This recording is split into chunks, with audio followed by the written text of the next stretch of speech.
Hello, मैं doctor Saumya. आज हम डॉक्टर आशीष सर से पूछते हैं कि बैक पेन क्या होता है, बैक पेन क्यों होता है, उसका कारण क्या है, उसके सिम्टम्स क्या आते हैं, ये कैसे इंडिकेट करते हैं मेडिसिन को कि कौन सी होम्योपैथिक में मेडिसिन ज़रूरी है, कौन नहीं। आज हम सर से जानते हैं कि बैक पेन क्या है।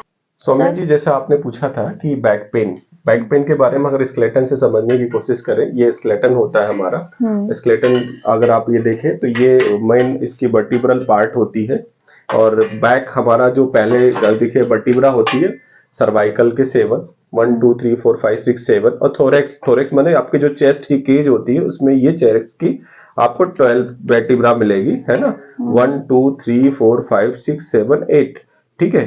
9 12 होती है। फिर लंबर के आपके 5 मिलेंगे। लंबर माने जिसके बैक पेन आप पूछ रही थी, बैक पेन सैक्रम। जब हम देखते हैं, ये देखिए इसकी होती है, थोड़ा सा कैमरा पास लाएंगे तो आपको दिखाई देगा कि इसमें जो वर्टिब्रा है इसमें स्पाइन होता है, लंबर स्पाइन होती है।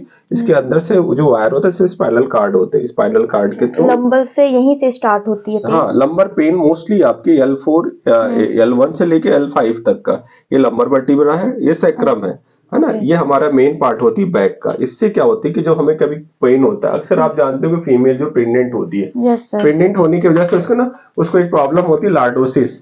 लॉर्डोसिस मतलब कि उसको ये पेट आगे आ जाता है, पेट आगे जाता है जिससे ये वर्टिब्रा खिंच जाती है, फिर अपने आप पोजीशन पे जाती है। इसलिए हमेशा जो प्रेग्नेंट फीमेल होती है, मल्टीपैरेटी होती है, कई सारे बच्चे हो जाते हैं, उनको भी बैक पेन देखने को मिलता है।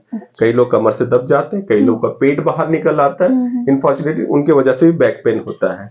और कई बार जो है एनेस्थीसिया देने की वजह से, क्योंकि एनेस्थीसिया इसी लंबर में दी जाती है, कभी कभी मिस डायरेक्शन एनेस्थीसिया की रॉन्ग फॉर्मेशन से भी बैक पेन स्टार्ट हो जाता है। कभी इंजुरी से, क्योंकि आप देख रहे होंगे पूरे स्ट्रक्चर में यहाँ पे बोनी केज नहीं है, केवल इसी वर्टिब्रा पे डिपेंड हमारी पूरी बॉडी। इसलिए हम फ्लेक्सिबल होते हैं आगे झुकने उठने के लिए, क्योंकि पूरा पेट हम झुक जाते हैं, बॉडी की यही सबसे फ्लेक्सिबल होता है। और हमारा बेबी भी यही होल्ड होता है, ये भी देखते हैं। इसलिए बैक पेन अक्सर बैक पेन लंबर से आता है। इसका होम्योपैथी में पूरा ट्रीटमेंट है, अच्छा ट्रीटमेंट है ना। इसमें बहुत सारी मेडिसिन आती हैं। इसके लिए हम MRI कराते हैं, एक्सरे कराते हैं, जिससे हमें आइडेंटिफाई होता है कि हमें कौन सा पेन होता है। और सर, अगर कोई प्रेग्नेंट लेडी नहीं है तो और भी क्या कॉज हो सकते हैं?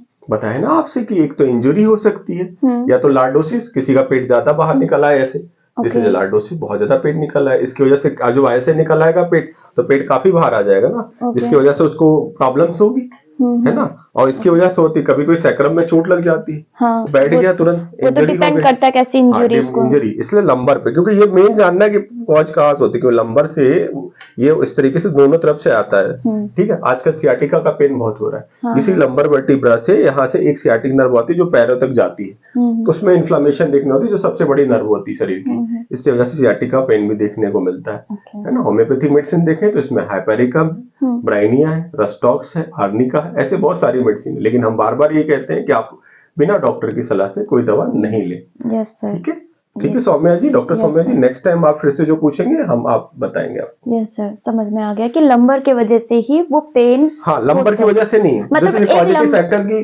डिफरेंट पॉजिटिव फैक्टर हो सकता है। प्रेगनेंसी, मल्टीपैरिटी, ठीक से उसकी प्रिकॉशन ना रखना। सेकंड थिंग्स है, आपको कोई लॉर्डोसिस की प्रॉब्लम होगी, जिसका पेट बहुत बाहर रहता है, जिसने फ्लेक्सिबिलिटी, वेट लिफ्टिंग ज्यादा कर ली, या कहीं फॉल हो गया, गिर गया उसकी वजह से।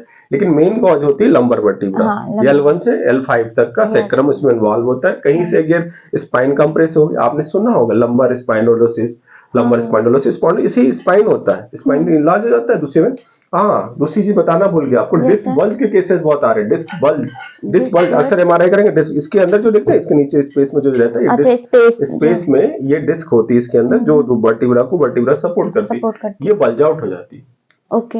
हार्नेशन of spinal cord, spinal sac, जो स्पाइनल कार्ड होती है इसकी सैक होती है, ये हार्नेशन हो जाती है, यहाँ से हार्नेटेड होकर बाहर निकल आती है। तो इसीलिए ऐसा देखने को मिलता है। सभी मेडिसिन, ये सारे ट्रीटमेंट्स होम्योपैथी के अंदर है, लेकिन ये डॉक्टर की सलाह के बिना ना कराई जाए। ठीक है डॉक्टर सौम्या जी, नेक्स्ट टाइम जो है उसको फिर से बताएंगे। Okay, thank you sir. Welcome.